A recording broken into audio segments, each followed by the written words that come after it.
The Industrial Revolution and inventions had produced a mass of knowledge which the rest of the world needed to access. The nature of Industrial Revolution may have been very different had the rest of the world not been able to access it. The access to new knowledge was supported by two other developments. One was the development in printing press. And these developments in printing press were also possible because of the invention of steam technology. To make full use of the technological innovations, the countries which wanted to buy or borrow this technology needed information about it. So leaflets, instructional manuals, pamphlets needed to be published to accompany these new innovations. And this was possible only with the speedy printing press, which was now possible.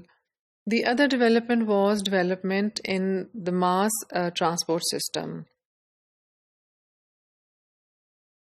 And these developments were brought about by making advancement in the railway system, road networks, and also another important discovery, that of new sources of energy, which helped in the development of new systems of transportation.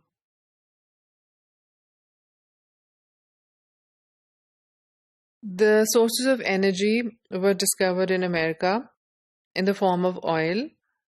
John D. Rockefeller, who has now become synonymous with wealth and fortune, was one of the oil giants. Another business tycoon in America, William Randolph Hearst, had a newspaper empire, and John Morgan was a banking giant in America. Soon, John Morgan's banking institution became one of the world's leading banking institutions.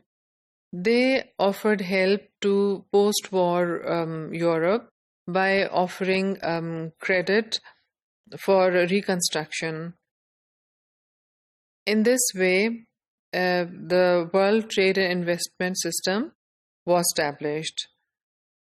New colonies and less wealthy countries were desperate for some investment, and America offered this kind of investment. London and New York gradually became the investment capitals of the world. Around this time, between America and England, the foreign investment had reached £4,500. No other country in Europe or in the world could equal this kind of foreign investment. And it was believed at that time that this monopoly over foreign investment could give rise to economic imperialism. So England and America were accused of, now after imperialism, they were accused of practicing economic imperialism.